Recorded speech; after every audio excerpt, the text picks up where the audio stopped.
Responses. Recognize the member from Oshawa.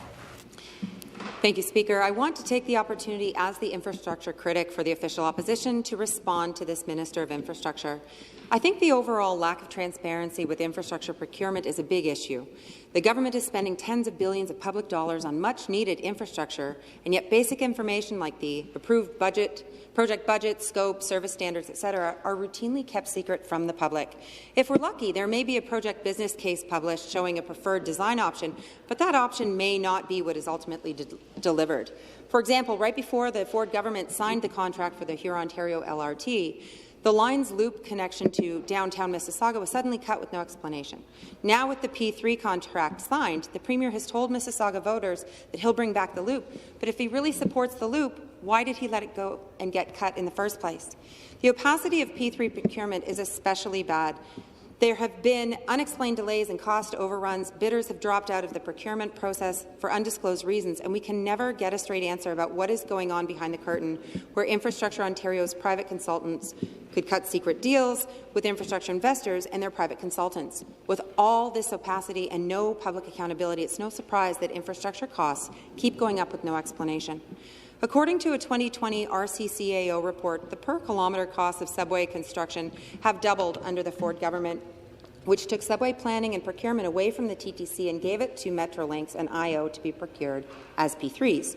In 2014, the Auditor General said the Liberal government could not provide any evidence that the public was getting value for money for the millions of dollars extra paid for P3s as compared to traditional public procurement. Well, last year, Infrastructure Ontario announced something called progressive P3 procurement, which seems to give the private sector even more control over the project's scope and design by bringing in a development partner before the contract is signed. But no one can explain exactly what this is or how this is an improvement over traditional public procurement. It's as if the government's priority is to preserve the P3 procurement model at all costs, even as the evidence for value for money for the public gets weaker and weaker.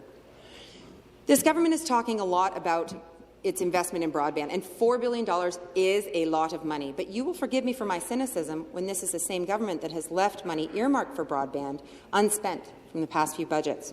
$4 billion should be enough to ensure every house and business and farm and family has access to quality internet. I am concerned, however, that the Ontario Connects procurement program might be structured in a way that shuts out small and medium-sized internet service providers. The big ones, like Rogers and Bell, have a lot of capacity, but rural Ontario is not exactly where they prefer to do business. The government is divvying up the provincial map into lots. Will the lots be larger than $10 to $20 million and beyond the capacity of small ISPs? What minimum financial capacity will ISPs have to demonstrate to be eligible to bid? So if the lots are expensive and expansive, again, it will only be the big boys who can play, and there's no way that they will make money on the last milers. So much like natural gas, the folks at the end of the line will not become folks online. Leaders like Swift and Eorn have taken the time to negotiate service-level agreements with local providers and have ensured that last-mile neighbours will get service. In fact, 80% of Swift's past contracts went to small and medium ISPs. It is a lot of work to hammer out these small, local contracts, and Infrastructure Ontario usually only deals in bulk, and I can't imagine the big companies IO tends to do business with are interested in little local deals for the last-mile folks. I wrote to Michael Lindsay, the President and CEO of Infrastructure Ontario, with concerns about the secret and hidden nature of the process we've been unable to scrutinize thus far. Every ISP has had to sign an NDA. How can the public be assured that this procurement process will serve the interests of rural broadband consumers and not the interests of large ISPs? We also filed an FOI about the service area maps that show the size of the service area contracts and would show whether a small or medium-sized ISP will likely have the capacity to bid for the contract. But apparently, these are state secrets. I'm not allowed to have them, and neither is the public who will be paying the bills. I asked the Minister of Infrastructure about the quality of service that is coming. And, Speaker, remember dial-up? Well, the wireless of today is the dial-up of tomorrow, and 5010 won't cut it. The ideal target should be 1 gig symmetrical with the capacity and bandwidth needs of now and what's coming, and future-proof internet is fibre. I've asked the minister about the specifics, but apparently I'm not allowed to know them.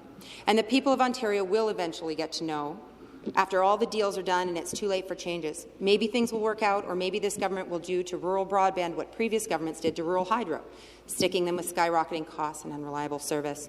I just wish we didn't have to fight so hard for transparency and accountability when it comes to infrastructure investment in this province. Thank you, Speaker.